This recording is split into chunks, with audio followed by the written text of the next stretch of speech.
Welcome to the News9 Plus Show on the world's first news and current affairs OTT platform, News9 Plus. For decades now, India's maximum city has seen minimum investment. Mumbai contributes between 6 and 7% to India's GDP. It accounts for close to 40% of direct taxes and a very large chunk of indirect taxes. But this neglect is changing very rapidly. In the last 60 years of independence, the centre and the state government spent 33,000 crore on Mumbai's infrastructure. Over the next 5 years, the centre and the state are going to spend 3 lakh crore on Mumbai. That's the scale of the transformation we're talking about. Now, the Atal Setu, as the Mumbai Trans Harbour Link is now called, links the island city of Mumbai with the mainland. It's one of India's most historic and significant infrastructure projects, and it promises to transform Mumbai city. Now, joining me to discuss this transformation of Mumbai that the MTHL is going to bring about are senior journalist Sanjay Jog, my colleagues Kiran Tare from Mumbai and Swati Gadak from our studio here in Delhi. Big day, Sanjay, Kiran, Trans Harbour Link being inaugurated after decades. We were just talking about reports that go back to about 50 or 60 years that actually said this is the right thing to do. Sanjay, what took this project so long? Why did it take 50 years, half a century for this to be realized today? I mean, it took 5 years to build the bridge, but something like 50 years to decide to build it. Absolutely. Sandeep, I was just glancing through a lot of reports in the legislature's library. Yeah. Couple of interesting findings. A, as usual, we always talk about administrative wranglings. Yes. B, there was a total lack of coordination among the various plethora of agencies. Right. Thirdly, lack of political will. I mean, if a government was in power and Yes. there's a sudden opposition, Right. there used to be tumai about that. Yeah. The fourth, very interestingly, Right. lack of coordination and active participation at the state and the Yeah. center level. And Right. the fifth, very interestingly, the Yeah. intervention of the financial agencies Yes. basically to chip in so that Yeah. the projects get going. I think Right. these are the couple of, the main leading causes which I could find Yeah. in those, library and the research which I could make it. But Right. interestingly, Sandeep, now let's talk about the present now. This has gone. Yeah. Very interesting, as you rightly hit the nail. In Mumbai and around, that is Mumbai metropolitan region, right now, about 3 lakh crore worth transport infrastructure projects are on, Yes. of which one of the major is, as you rightly said, the Mumbai Trans Harbour Link, Yeah. or it is known as a Nhava Sheva Link or Atal Setu. Yeah. It's a 21.8 kilometers of this thing ceiling, of which more than 16 point is basically a ceiling and 5.5 is basically related to road. Yeah. Quite interestingly, about 70,000 vehicles are going to fly every day Right. on this road. It's a link. It's a big thing. Yeah. Just to tell you that, as you have worked in South Mumbai, Yeah. that used to be the bustling town Yes. when you used to work in 90s. Right. Now it has become so much of a kind of an isolated world here, as a lot of people have shifted to basically Worli, BKC Lower and of Parel, course towards the absolutely center of. BKC, but take the advantage of this. Now, as this couple of projects, the coastal road is happening, Yeah. metro is happening, apart from the real estate Yeah. makeover is happening, then there has been the controversy which is happening about the redevelopment of Mahalakshmi Racecourse. Right. All this put together, Yes. with this link, Yeah. it will be a great kind of a link that will not only help Yeah. South Mumbaikars to travel in just flat 20-22 minutes Yes. to the other part of that basically Navi Mumbai, Yes. but this will also help to basically to and fro transportation of raw material. Right. The second is very finished good, because I Right. stay at Thane. Sandeep, right now, all these routes are routed through Thane. So Right. this is another headache, Yes. causing a traffic snarls and all. Right. So that's another advantage. Third, very interestingly, it is going to open up opportunities for logistics parks, data Yes. center, real estate development, and whatnot. I Absolutely. think this is going to be a game changer, not just for the South Mumbaikars, Right. but for the Navi Mumbai and the adjoining area. Just Yeah. one line I will add, and I will stop here. Sandeep, one of the reports, written by 2-3 basically the real estate agencies, what they claim is that, as there has been, we talk about the real estate boom is there. There was a doom after post-corona. Yeah. But look at the size of the growth they are looking at post MTH commissioning. Just to tell you, some 600 acres of land Yeah. is being developed by Reliance. Yes. That we will give the affordable housing. Another 200 acres of land being developed by Adani's in the Navi Mumbai and around. Right. Look at the entire situation together. Yes. I think this is going to throw open multiple opportunities, not just for the commoners, Right. but for those who are working in various Yes. fields. Right, absolutely, and it's a game changer in many ways, more than just one, as you suggested, Sanjay. But Swati, before I go to Kiran, and he's been tracking that project very closely. But Swati, what are your concerns about this project? Do you think that the high toll rates are going to be a bit of a downside to this project? The fact that people have to pay thousands of rupees every month for that. Yeah, well, for four-wheelers, if you have your own private four-wheeler, Yeah. it is 625 rupees. Right. So cars can go. But when it is light commercial vehicles or heavy vehicles, the toll goes anywhere from 1,580 rupees Right. to 79,000 rupees.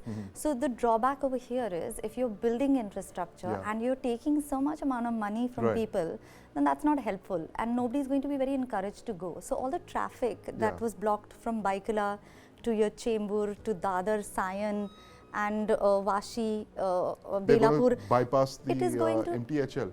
Kiran, do you think that's a problem? It's going to be an issue there, the high toll rates that are being charged? I mean, let's not forget, this is a 21-kilometer long bridge. I mean, and it costs a lot of money, 18,000 crores. So somebody has to pay for that. But do you think that's going to be a kind of a problem for motorists to use that, especially the heavy vehicle thing that Sanjay was mentioning, that who would want to take this to drive directly into the mainland? The discussion is already started, Sandeep, here, regarding the toll. Yes. As far as the four-wheelers are concerned, Right. the normal common citizens, they Yeah. are going to pay just about 250 rupees from one side. Right. If the return is there, then 375 rupees per day, Yes. return travel. But when it comes to the commercial vehicles, like Yeah. the multi-axle buses or the trucks, Right. the toll is very high. Right. But if you consider the travel time, traveling from Shivdi to Alibag, which Yeah. takes normally 3 hours, you are reaching there in just half an hour. Yeah. So if I'm saving fuel in that, I will definitely pay for the toll.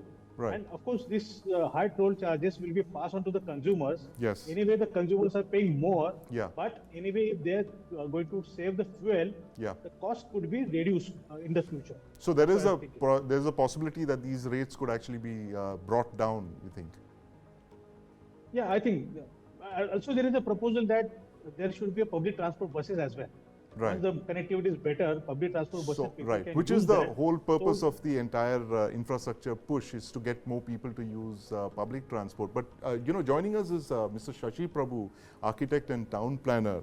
Mr. Prabhu, a big day today. The Mumbai Trans Harbour Link is being inaugurated, and we were talking about how this has been a project that's been in the pipeline for literally half a century, and it's taken more time to get a consensus on this than it actually did to build this historic project. I mean, 21, 22 kilometers. But explain to us as a town planner the fact that how this could transform Mumbai's development. I mean, Mumbai, we know, has been north-south all along. It's been, it's the curse of geography. It's a breakwater.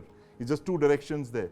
But this addition of the Trans Harbour Link, this west and east direction that would be added, how will it transform the city of Mumbai? Yeah, you have raised the right point, because Mumbai has been developed north and south direction because geographical situation of Mumbai.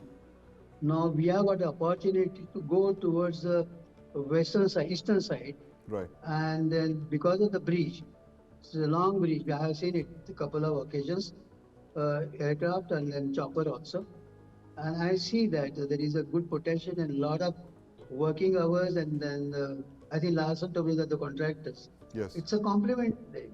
And we are getting one more avenue towards the other side. And Right. then forget about, reaching other places, etc. At least we are crossing the harbor Yes. at the faster rate, and that is required. Today, we have our largest port across, Yeah. and there is an issue of a logistic. Right. So this bridge is going to be a really beneficial in long term. Right. It's going to be a different scenario altogether over Right. a period. Uh, See, levying the taxes, etc., This is an issue to be negotiated, and over a period, government may agree, may not agree, but it is a thing which is available now today. One will Right. be able to go across this hour Yes. and go to other side. Right. I see it from that angle. Right. So Swati, This is this so how's gradually the development. right? How's the business community reacting to this very, very significant infrastructure project? Well, first it has been there for a very long time. Like people are like, the costs have Yes. increased over the period of time. Right. So people are not very happy. Obviously, it's coming out of the state government infrastructure. Right. We don't know how much contribution the central government has given over here. Yes.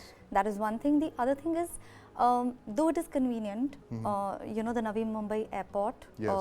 Yeah, we have the Navi Mumbai airport yes. right there. So you have Yeah. the you can possibly drive from one end of the city and straight away go into the Navi Mumbai airport. The Navi Mumbai airport will be operational Yes, next in year. October 2024. Like in a couple of months, it should be Yes. operational. Though the proximity after this link highway, TransLink C-Link has been has been there. It is about 10 minutes away from the Navi Mumbai International Airport, and Right. it's about 30 to 40 minutes away from the Mumbai International Airport. Yes. So it is a literally very- links both airports as well. That it is linking both airports. Yeah. Though it is linking airports and it is closer to the Jawaharlal port, JNPT right there. JNPT, Yes. it is also close to the Mumbai port. It will connect all of these things together. Right. But the point is that if you are charging very high charges, Right. everyone is going to still block all of those roads Yes. which have been blocked, which is Chembur and all. And coming over to the money part of Right.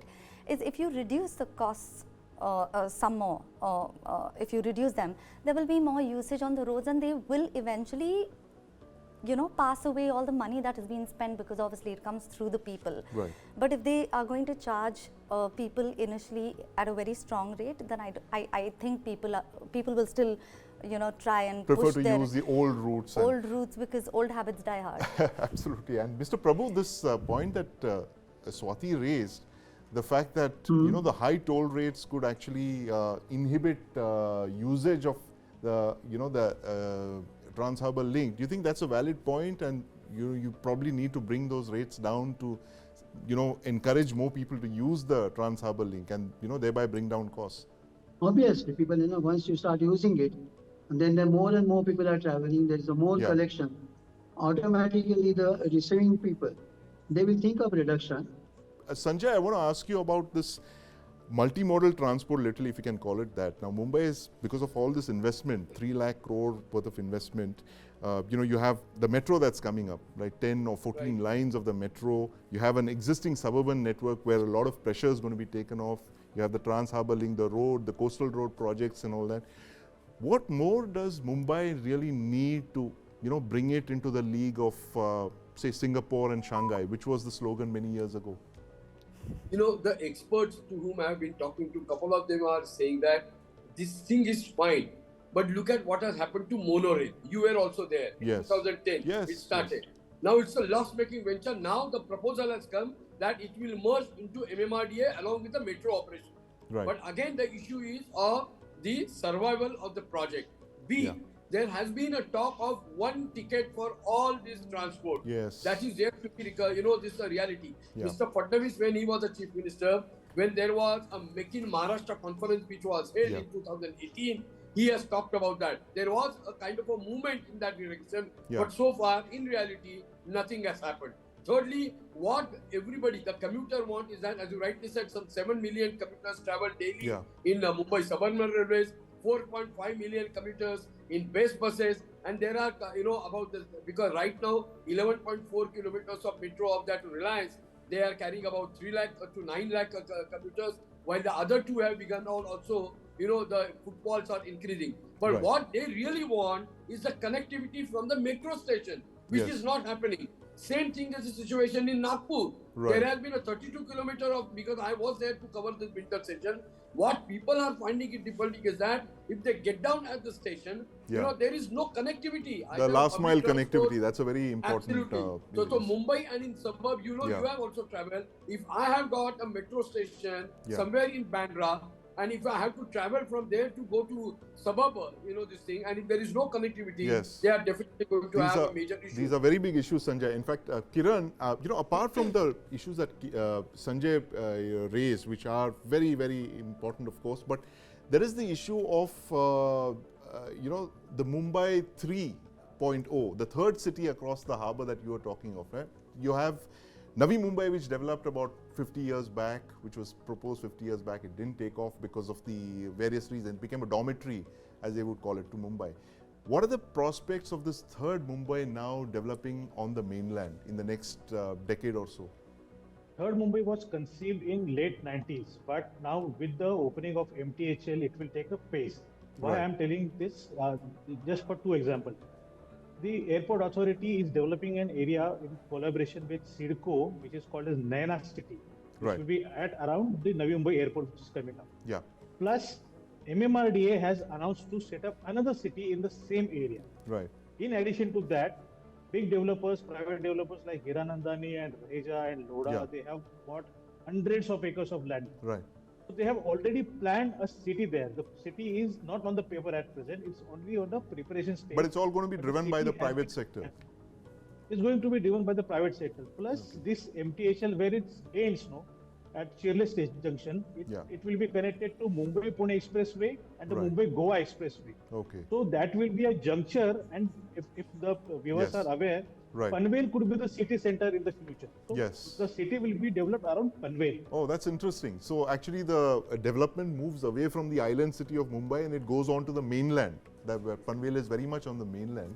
And Ms. Prabhu, last question to you is that what more does Mumbai need actually to make it a true financial center? I mean, the spirit of Mumbai is astounding, right? The Mumbaikar spirit is basically what has created India's financial center. It's India's financial capital. When we are talking of things like China plus one, what more does Mumbai, India's financial capital, need to actually vault it to the level, the league of other global cities like Shanghai, London? Do you think more institutions need to come in there? Yeah, surely, because the infrastructure is a vital thing. People want a proper communication. People want a transport. Yeah. People was ask for some kind of concession in the taxation and so on and so forth. But city of its own, if it's going somewhere across the harbour, Yes. I will support that because there's a need. Mumbai is saturated now, Right. and then more so I think of it. People are traveling. The railways, you see, it's a pathetic condition. Right. So the BST transport, so the car transport. It is day by day becoming difficult because of our north-south orientation of the city and the Yes. both the side, seaside. Right. We have to think of third alternative. Fortunately, Yes. this link has been created now. So we are judiciously using for the transportation, maybe for the cars and whatnot. And Right. tomorrow there will be a railway also going all the way. Right.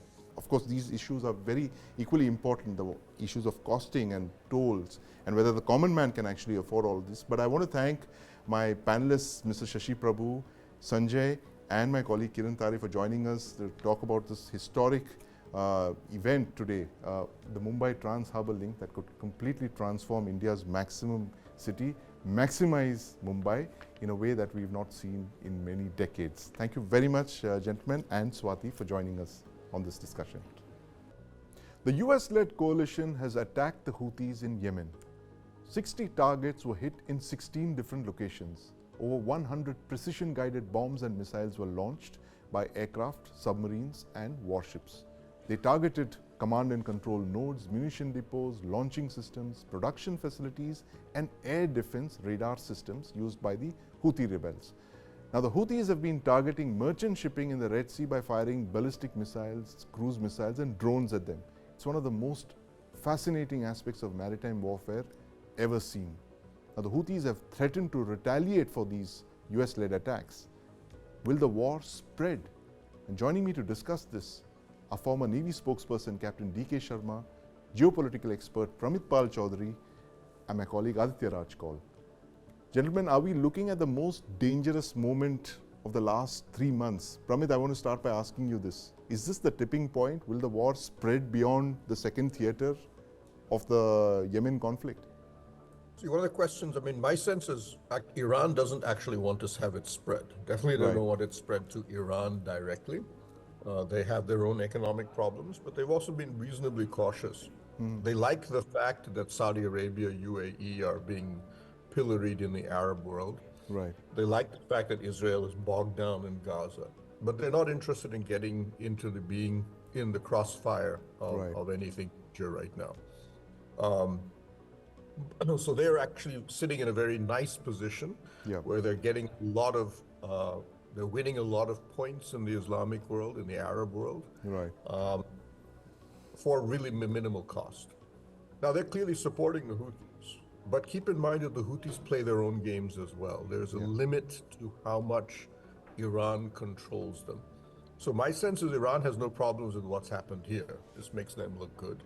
The question is whether the Houthis are now getting a sense that we, and who are originally really just a militia in Yemen, now dominating Yemen, but now are getting a lot of international play, and they may like that.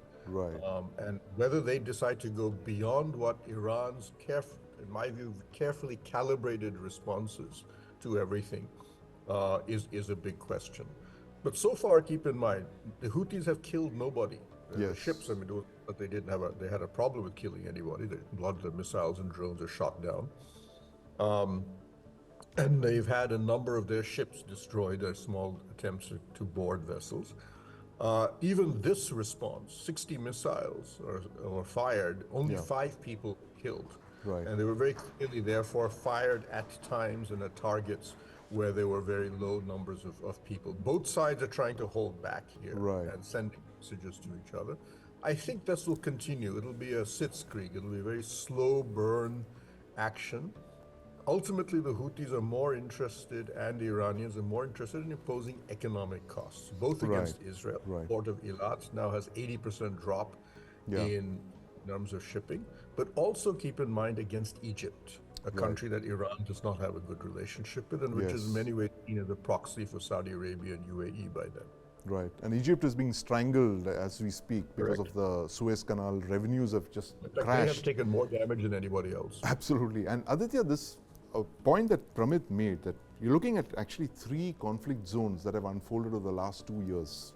Russia, Ukraine, Israel, Gaza, and then finally you have the Houthis in Yemen with fighting one of the most astonishing kind of wars where no one dies, as Pramit mentioned.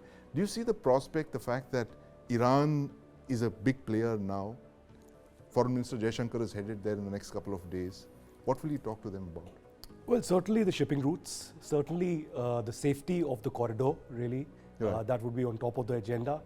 But it's inevitable that this is going to spread.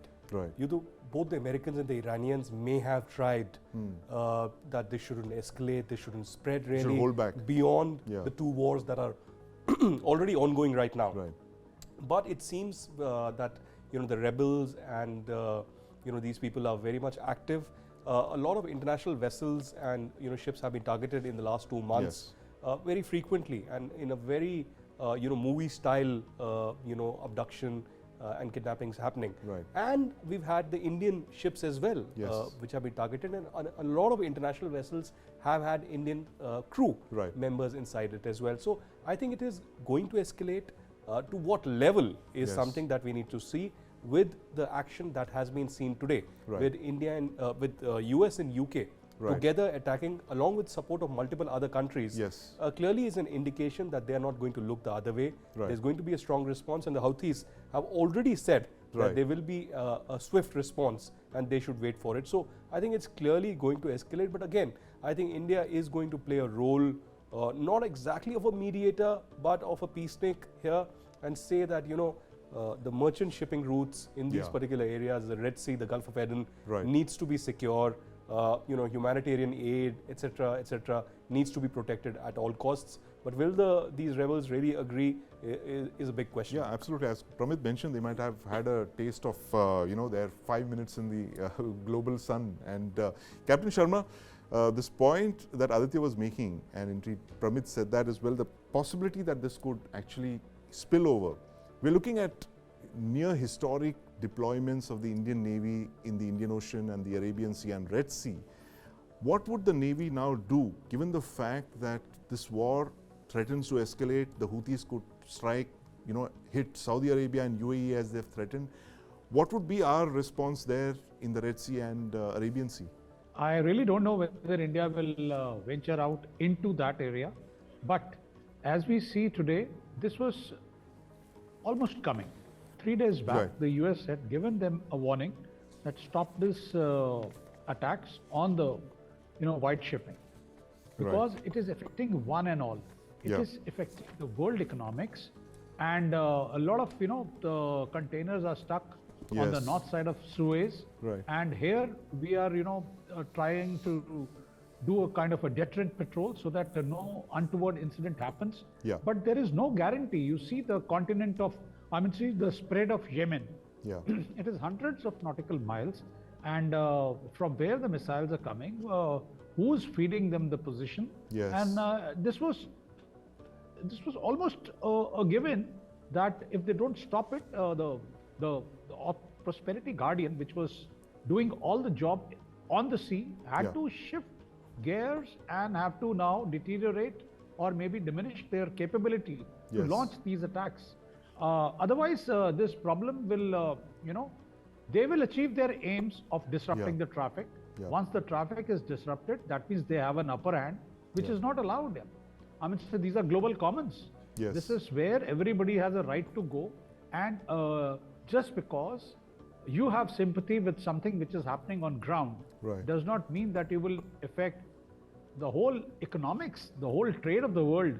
I don't think it will be allowed, and the way they have, come down on them like a ton of bricks, you will see it repeating, and a deterrent has to be shown on ground to them that this will not be accepted. And I don't think Indian Navy as of now or India will enter that part of the world, because we as such have a great area of responsibility. We are looking after both the Houthi rebels as well as the anti-piracy problem, which was suddenly, cropped up after so many years of lull. They've picked on that opportunity to move in, the Somali pirates. But I want to ask Pramit this. Pramit, given the fact that the Houthis were the first to literally attack economic targets, wage economic warfare on Saudi Arabia with the Aramco strike 5 years back, which again came completely out of the blue. No one expected that. Do you think they could be pulling off some surprises as they've threatened to do so now with the UAE and Saudi Arabia? Well, I think the Abikek attack that you mentioned, in many ways, is Iran/Houthis deterrent against Saudi UAE getting involved. You'll notice that despite the fact that they and their ally Egypt are affected by what's happening in the Red Sea, they have not, other than Bahrain, no Arab country formally joined the U.S. task force. And that's one of the reasons why, is because they fear that what happened in Abikek would happen one more time. And Abikek is, by the far the single largest piece of petroleum infrastructure in the planet. Oil prices would probably rise $10 to $20 if Abikek was very badly damaged. And I think that keeps that as a deterrent. But it's one of the key reasons why a lot of this problem is happening, is that Abikek, especially if you talk to the Saudis, their argument is that the failure of America to support Saudi Arabia after that attack and just say, oh, it's economic, you can afford to handle it, is one of the things that encouraged both Iran and the Houthis to develop that capacity. But what you are seeing the shift, the two things you mentioned, economic warfare, well, that's not new. What has been correctly said, until now, you didn't see the weaponization of attacks on white shipping that was considered outside the norm of battle. But now one technology, drones, short-range, long-range missiles are dirt cheap, very easy to procure. You can make them in your backyard almost and send them off. Low-cost thing. And then the fact that the West, in particularly, which was in many ways the guardian of the global commons, is now, the United States being obviously the main country, is now very reluctant to get involved in these kind of conflicts anymore. And then China, while it may be a rising power, is not filling that vacuum. So all you're seeing is just vacuums developing.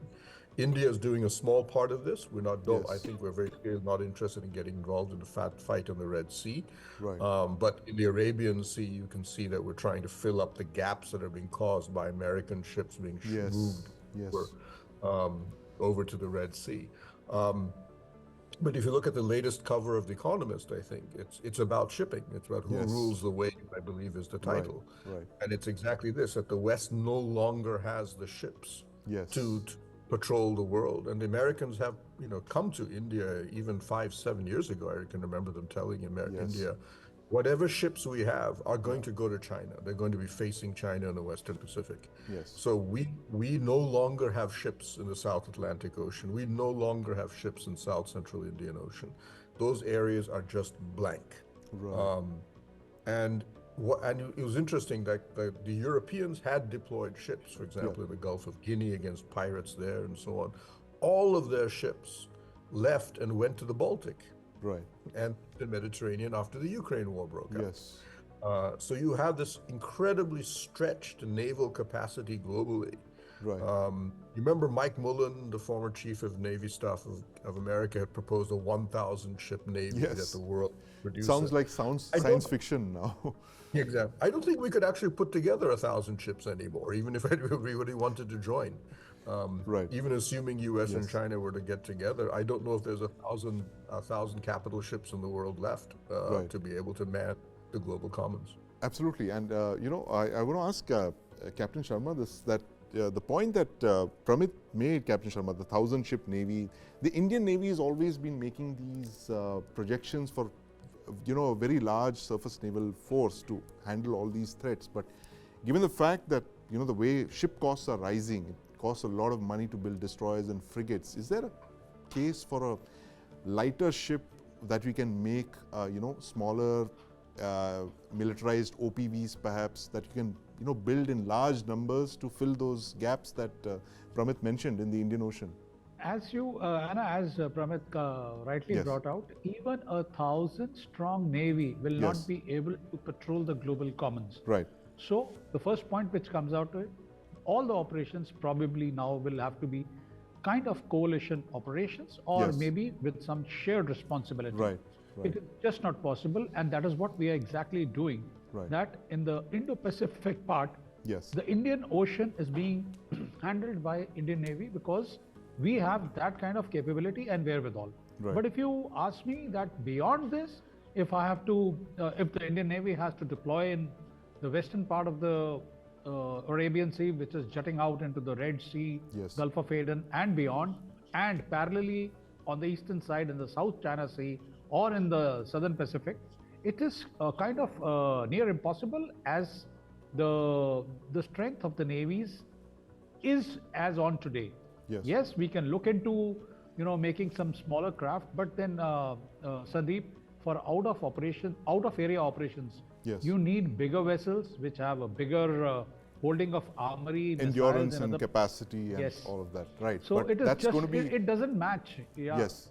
So that's going to be one of our areas to watch out for, these problems that you mentioned, Captain Sharma. The fact that, as Pramit said, we don't have enough ships to put together to handle this new area of war that the world is looking at. Economic warfare on a scale that's not been seen in recent times, at least not since the Persian Gulf crisis. But I'd like to thank my colleague Aditya Raj Kaul, Captain Sharma and Pramit Pal for joining us on this very significant development that strikes by the US coalition on the Houthis and the possibility that this war could spread and engulf the Saudi Arabian Peninsula. Continuing our series on the Desi brands that are giving global brands a run for their money, we have today the House of Godrej and my colleague Amit Ranjan, who's put this fascinating series together. Amit, the Godrej, the House of Godrej, it's one of the best known brands of India that's come out in the last couple of decades. But why has the House of Godrej not had a breakthrough in many years? No FMCG product, no consumer product that we can really discuss after the initial lot of Storewells and those iconic products. Yeah, they are still market leaders in Synthol, but while whether it's HUL or Procter & Gamble have expanded their products in the market, whether it's body gels and all that, these people have probably not. Right. one reason could be that they have diversified, or maybe they are concentrating now on space and Yes. defense technologies. They were major contributors in Government of India's Mangalyaan project. Yes, of course. So- And they make the BrahMos missile. They assemble the Yes. BrahMos missile. So probably it is Structures going are there, made but there. they are one of the market leaders. Right. It is wonder why they are not the market leaders when their first product in consumer care, the Turkish soap, Yeah. came way back in the 1919s. Yes, yes, 19. So it is that old. Right. So yeah, so that is something to basically ponder. But yeah, But Amit, what's the one thing about the Godrej, the house of Godrej that hit you when you were doing this series? How is it different from the rest of the big brands like the Tatas or the Oberoi? two things. They are the oldest pioneers of Make in India, way Yeah. before the phrase became general parlance. 1897, the first Godrej lock hit the market. Absolutely. Way back. And then their Almiras became world famous Yeah. because of one curious incident that happened in 1944. There was Right. a dock fire which Yes. lasted days. Oh, the Mumbai dock fire. Mumbai dock fire. Yes, Lasted yes. days. Everything was burned down, Yeah. and they found a Godrej safe Yes, which had lakhs of rupees, and lakhs of rupees in those times was a lot of money, like crores of rupees today. which was uncharred. Yeah, So that is what, and after this incident, demand for their safes and almiras just shot up. Right. I mean, everybody, all of us wouldn't know a home that Yeah. does not have an old Godrej umbrella as a relic Absolutely. in their houses. Everybody probably it's does. iconic brand. Amit Ranjan, thanks for joining us and talking about the Godrej story. And for stories like this and more like the Godrej and the series Bharat Brands of India, you can watch it only on the News9 Plus app. Download it and watch. Thanks for watching.